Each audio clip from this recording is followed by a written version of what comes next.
Soybean তেলের দাম লিটারে বাড়ল 14 টাকা। বোতলজাত এই ভোজ্য তেল কিনতে হবে 189 টাকা দরে।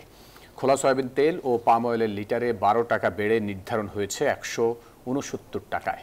মিল মালিকদের সঙ্গে বৈঠকের পর নতুন এই দর ঠিক করেছে সরকার। মঙ্গলবার সচিবালয়ের সংবাদ সম্মেলনে এসব তথ্য জানান বাণিজ্য উপদেষ্টা।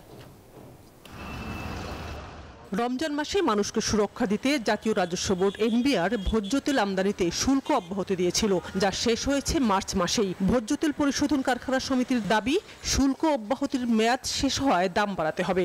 সরকারের সাথে কয়েক দফা বৈঠকে তেলের দাম বাড়ানোর দাবি ছিল তাদের। এমন পরিস্থিতিতে মঙ্গলবার সচিবালয়ে সংবাদ সম্মেলনে তেলের দাম পুনর্নির্ধারণের কথা জানান বাণিজ্য উপদেষ্টা। বলেন, তেল আমদানিতে শুল্ক অব্যাহতি দেওয়ায় মাসে 431 কোটি টাকা রাজস্ব কম হয়েছে।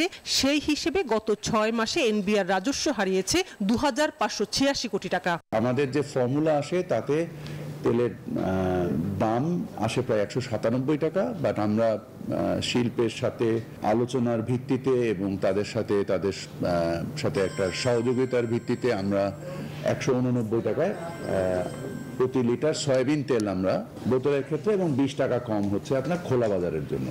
রাজস্ব আদায় এবং আন্তর্জাতিক বাজারের যে পণ্য যে মূল্য, দুটোর সমন্বয়ে এই দামটা বেড়েছে। নতুন সিদ্ধান্ত অনুযায়ী লিটারে 14 টাকা বেড়ে বোতলজাত সয়াবিন তেল বিক্রি হবে 189 টাকায়। এতদিন যা ছিল 175 টাকা। প্রতি লিটার খোলা সয়াবিন তেলের দাম 157 টাকা থেকে হয়েছে 169 টাকা। খোলা পাম তেলও লিটার প্রতি 157 টাকা থেকে 169 টাকা করা হয়েছে। অর্থাৎ খোলা সয়াবিন ও পাম তেলের দাম বেড়েছে লিটারে 12 টাকা করে।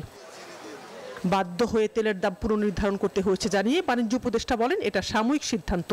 আজকে যে মূল্যটা নির্ধারিত হলো, আমরা সামনে বাজার থেকে আমরা সরকার এখান থেকে প্রায় 550 কোটি টাকা রাজস্ব আহরণ সাহায্য করবে, এবং আমরা আশা করি যে সামনে ইনশাল্লাহ বাজারের দাম আবার আমরা কমাতে পারবো।